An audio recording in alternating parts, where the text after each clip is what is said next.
Good morning. It's DMac SMaK brought to you by Journey Spice. We'll get to the Broncos. We'll get to the NBA Finals. College students about to make some big money. In fact, they're going to make some big money from when they used to play. Explain that a little bit and why I find myself significantly off the Warren Schaefer Rockies bandwagon. Hate to say it, but you've done it to the one guy who was kind of pulling for you the most. Details on that in just a little bit. Journey Spice is always by my side, and I love them. It's so easy to use. Just pinch the top. It pops right off. You put it on. It tastes, look how resealable it is. Comes in singles, 2-packs, 4-packs. It's Journey Spice for the win, and they can do just about anything you need on any kind of food. It doesn't even matter. No matter what the food is, no matter what the deliciousness is, Journey Spice goes with every single meal, breakfast, lunch, and dinner. And all you need to do is use this QR code, and it'll take you right to where you need to go with my great friends at Journey Spice. Broncos mandatory minicamp is coming up this week. John Franklin Myers should be back in the fold. And whether or not Sean Payton lets the guys go after only 2 days, we'll see. They are scheduled to be on the field Tuesday, Wednesday, and Thursday, and then they take a big 6-week break for the summer until training camp starts. Do I think mini camps and OTAs are stupid? Yeah, actually I do. I don't see the purpose for working out and getting in shape and being together and then leaving for 6 weeks. But this is the way the NFL does it, and the NFL is bulletproof, and it doesn't matter what I think. This is just what they do. They will have an 18th game. It'll alter the schedule, and whether or not that pushes the NFL to alter things in the spring, we'll see. But I would actually forget about spring football completely. You could have some sort of orientation after the draft. Would be fine. And then I would have the guys come back even later for training camp. I would start football just a pinch later. I would only have 2 preseason games. So never mind these 3 preseason games. That would shorten things up by a week. And then I would have the Super Bowl on President's Day weekend. And I'd have 2 bye weeks. So you would never have a short week. You would always, if you played on a Thursday, you would have the previous weekend either off or be longer, to say the least. Now, the NFL may want to play in Europe more often. Okay. They may even want a division or 2 over there. Okay. Well, hey, things are going to happen in the future. That's what's expansion in the NFL is all about. They've got 32 teams, and they could easily have 40. Hell, NCAA has like 200. So there's ways to do it. Anyways, that starts this week. And make sure you like and subscribe for more content from Broncos mandatory minicamp on this channel. Like and subscribe. We appreciate it. And don't forget, you can do 2 things at the same time. So Mosier, Lombardi, and Kane are still going on right now on YouTube. We will not get in their way. We will not interrupt them. Get to your comments in a little bit if you're interested. Feel free to say whatever you want. Why am I off the Warren Schaefer bandwagon? Well, the Rockies, I've got all sorts of Rockies numbers from yesterday as they lose to the Mets 13-5, and they lost convincingly on Saturday as well. But that's not why I'm off the Warren Schaefer bandwagon. Losing 13-5, losing 8-1. Okay, you just got your asses kicked. Fine. Okay, I understand there's a reason why the Mets, who have a significantly better record than you, might do that at Coors Field. What I was so pissed off about was on Friday when it's tied at 2 in the bottom of the 8th, Jordan Beck reaches and Estrada hits a double. Clearly, it's going off the wall into right field. And for whatever reason, Andy, whoever that is, for the Colorado Rockies, their third base coach, stops Jordan Beck, even though he would have scored easily. It was bizarrely conservative, and I understand there were no outs, but Estrada was almost all the way to third base. Well, what happens after that? They walk, they load the bases, and Ryan McMahon hits a bullet to third base, and the third baseman who's keeping Beck close was in the right spot at the right time. He catches the ball, he tags out Beck. They get out of the inning. That's a double play, and they consequently get out of the inning. And then Edwin Diaz comes up, and of course you lose. You lose 4-2. I just was so frustrated that a team that only has 12 wins, when they've played so well in that game as they did Friday night, wouldn't just be aggressive at every point. What in the world do you have to lose? If Beck does somehow get thrown out at home, which I don't think he would have, but if he does, Estrada is standing at third base with one out. And then afterwards, because this was clearly a mistake, Warren Schaefer was asked about it, and his response was, that's a hard thing to do, coach third base. I just did it. I would never second guess my third base coach. What? Why not? I was so disappointed in that answer. So disappointed. The right answer to me would have been, we've won 12 games. We need to do things differently and be more aggressive, period.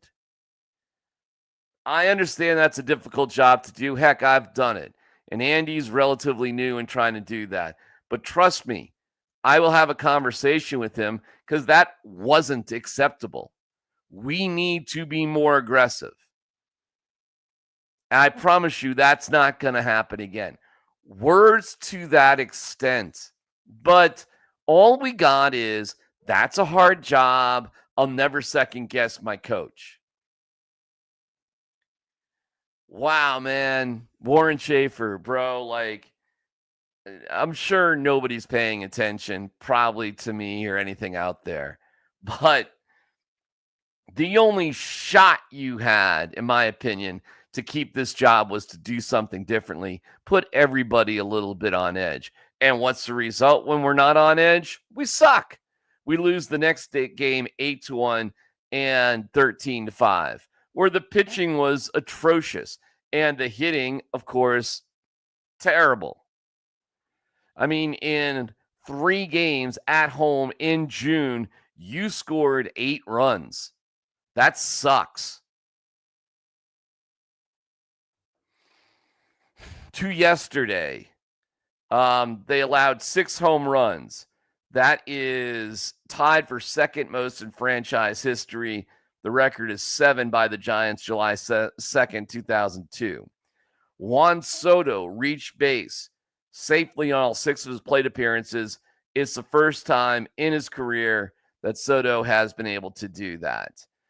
The 12-53 record through their first 65 games is now tied with the 32 Boston Red Sox for the worst start in modern era. That's 1901. Magic number to hit to tie for the worst modern day record is 41 of the White Sox from last year. You're fine on that. Cleveland Spiders 134 losses is still in play. The Rockies would have to go 51-46 to avoid a 100-loss season. That would seem like an absolute miracle.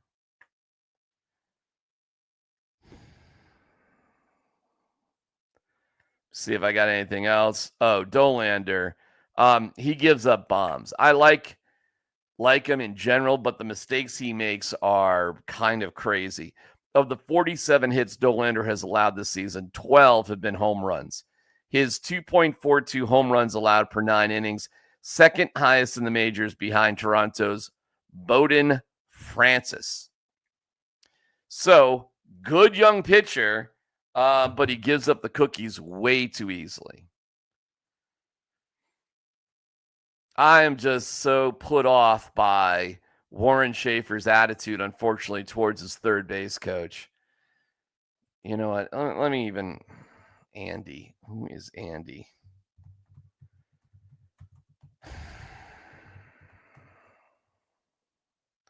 Andy Gonzalez.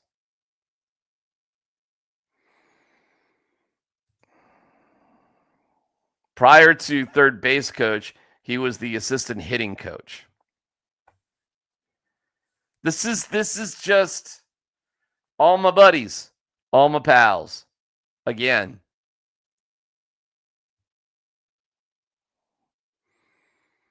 Assistant hitting coach. Assistant hitting coach. Now go coach third base. Andy Gonzalez. I'm sorry, brother. Not good enough. I mean, not even close to good enough. Andy. Yeah, Andy. Great job, Andy. Listen, I'm just talking about the game you could have won. Never mind the next two games where you just got your doors blown off of you because your pitching is terrible. You can't get timely hits. You're not hitting home runs at Coors Field. You're being embarrassed by your opponents at Coors Field. You had won 3 straight over the Marlins. There was some good mojo. You win that game Friday night, then okay, it's not great that you lost the next 2 and got your doors blown off, but it's kind of like, okay, and I like what they did on Friday. They had Ryan Rolison be an opener and then went with Sensatella, who's usually terrible. But it was a cool, creative way to actually do that game and put him in a spot to win. And then you were just incredibly conservative when you didn't need to be. And I don't get it. So, because Bud Black was not the answer. But sadly, I was hoping for the best with Warren Schaefer. I seriously was. But he's clearly not the answer either. Somebody needs to go in and clean house. You need to take everybody who was involved and get rid of them and bring in a complete new attitude and a new approach and some aggressiveness and, play with your hair on fire. Because your chances to win are going to be limited. Because most games, it looks like, will be like Saturday and Sunday, where there's nothing you can do.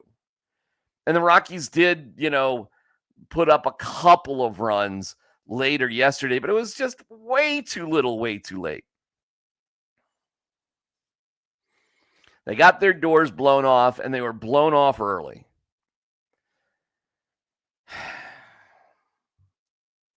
Meanwhile, we transition to basketball, and the Thunder beats the Pacers, relatively easily. And I can't say that I'm surprised by it. I doubt you're surprised by it either. And I'm just trying to look at the box score here. Hold on a second. I'll get it for you. But the one thing that we thought would happen is the Pacers basically the Pacers got lucky in game 1. Sadly, unfortunately, it looks like the Nuggets got lucky in game 1 against Oklahoma City too. 123-107 the final. Halliburton had a very pedestrian 17 points in 34 minutes, while Shea went for 34. And the morning show, Mojo Lombardi and Kane were asking, who would you rather have, Halliburton or Jamal Murray? I mean, I guess I'd take Halliburton because he's basically the same player and he's 3 years younger. But if you're asking, who's the better player, it's kind of a push. Though Halliburton, and they both make gargantuan money. Halliburton and Jamal both make clutch shots, no doubt about it. Halliburton's on a red-hot streak lately, that's for sure. But both guys tend to kind of, disappear at moments as well. So, I mean, if you want to stick with our guy, Murray, I get it. But Halliburton is 3 years younger, if that matters, if we're having this kind of weird conversation as if they could be exchanged, which they can. 123-107, and it wasn't that close. The Pacers pulled the plug with more than 4 minutes to go, taking their starters out. And it could have been way worse, I suppose. But it wouldn't surprise me if Oklahoma City goes and wins 3 more games in a row to win the championship. The Pacers needed to at least compete a lot better in this one than they did, and they didn't. They got down, they stayed down, and Oklahoma City just did to them in this game what they probably should have done to them in game 1, and that's just, put the foot on the throat and just sort of pull away which they did. And again, it wasn't this close. It was basically a blowout. Oklahoma City is the best team in basketball. They should win the championship. I think they will. And look how close the Nuggets push them. And I think the Nuggets will push them harder than the Pacers. We'll see. The Pacers had a great season, but the Pacers are a 500 team on the road, 20-20. And they're better. They're much better. They're 30-12 at home. So we'll see the next two games there in Indiana. Meanwhile, in NCAA news, congratulations. Now, from what I understand, and I want to get this right, because I'm connected to Dallas Macias and the Macias family, who Gino and Dallas, both studs at Regis, and Dallas now plays for Oregon State. They beat Florida State to go to Omaha, and I'm super happy for Dally and the Beavers, and I think that's great. But I was told Cash Duggar and Keenan Allerton, I hope I'm getting those names right, from Valor, Cash Duggar and Keenan Allerton from Valor are with UCLA and Arizona, and they're both going to Omaha too, which means we have three local high school studs who have played big-time Division I baseball, all going to the Men's College World Series in Omaha. That's awesome. That is really, really cool. Colorado is a surprising hotbed of incredible baseball talent. There's several, a ton of guys who are actually in the pros, and it's great to see that high school kids. Now, granted, it's Regis and Valor, and really, it's a lot of club baseball that gets these kids to that level, more so than the high school level. But hey, for all three of them to be in the College World Series is awesome. So congratulations to Dallas, to Cash, to Keenan. Hoping for good things for all you guys. I think that's awesome. And I love watching the College World Series myself. Okay. In terms of what you've got to say this morning, give me a second. I'll get right to it. But first, I want to tell you a little bit more about my great friends at Journey Spice. There's a world of flavor out there, and to find it, you have to take the journey. Journey Spice Company handcrafts the most premium spice and seasoning blends that have no sugar, no salt, are certified USDA organic, non-GMO, vegan-friendly, and always planet-friendly. You are going to love serving amazingly delicious creations while knowing you helped reduce single-use plastics. Make sure to search for Journey Spice Company on Amazon today. Carlos Alcaraz,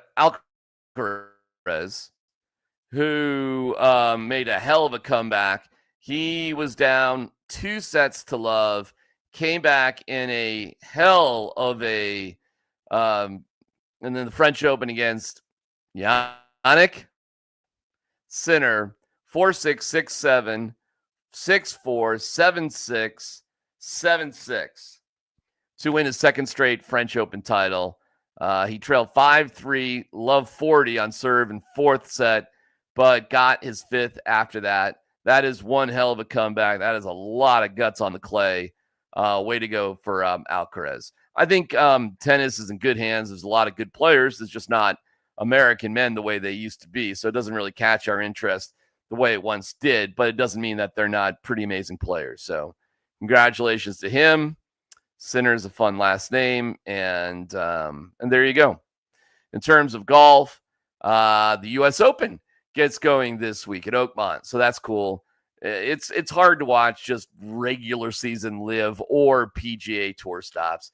Golf is kind of unwatchable because they've split and they don't have great guys going against great guys week in and week out. It's a bunch of dudes that are obviously talented players who you just have never heard of. And because they've divided themselves, the only time that you really get really, really interesting golf now is 4 times a year, plus perhaps the Ryder Cup or maybe the FedEx or I don't know, the 16th at the Waste Management. It's kind of fun just to see a bunch of drunk people out there. But in all honesty, it's the majors that are the most interesting.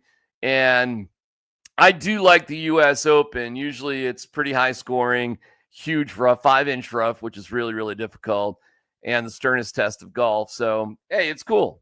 I'm looking forward to watching the U.S. Open this weekend. It's a tradition. Usually we got Father's Day and my birthday, June 22nd, rolling right around the same sort of time. So, yeah, look forward to it. Look forward to it this weekend to watch.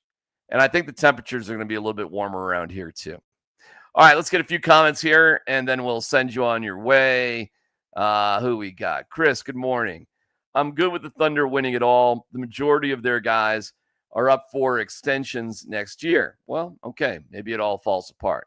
By the way, hockey tonight, it's Edmonton going against Florida, and that'll be in Florida. You can hear that game on Altitude Sports Radio 92.5.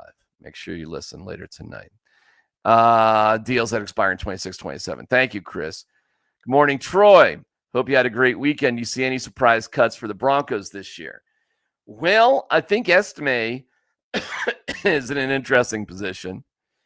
Other than that, surprise cuts. I think SMaK is going to have to, first of all, I wouldn't be surprised if SMaK gets cut. This team, Troy, is kind of set. I mean, I don't know if surprise cuts, guys who are essentially just playing special teams, or I'm trying to think in my head, older vets. Troy, not really. This team is as kind of set at this time of year as they've ever been. There's not a lot of drama going on. You kind of know exactly who's playing where and for what reasons. You know who the starting wide receivers are. You know all 5 of them. There's just no debate about it. It's going to be Vele, Mims, Franklin, Sutton, and Bryant. You know who 2 of the running backs are going to be with J.K. Dobbins. And, that's a little bit of news. J.K. Dobbins news, right? That kind of came in late. J.K. Dobbins. Well, he hasn't signed. Has he signed? Wait, hold on. Oh, my God. Is this right? Oh, no. No. Hold on about J.K. Dobbins. Oh, my God. Garbage here. Hold on. And you probably yell at me already.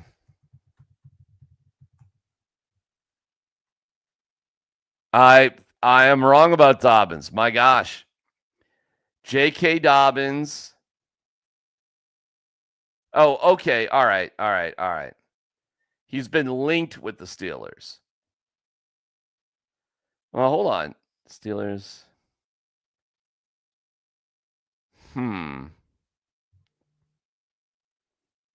See, I'm seeing this one thing 2 hours ago, but it's not giving me. All right. Well,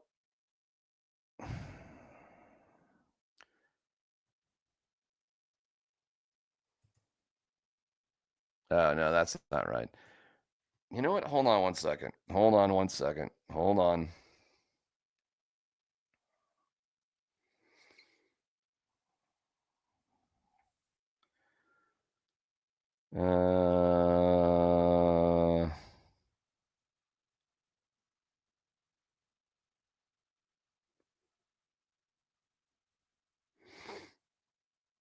Well, I got nothing on J.K. Dobbins right now.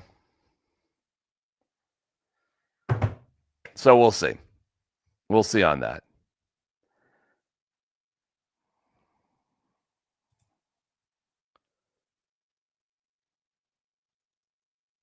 Yeah, we'll see.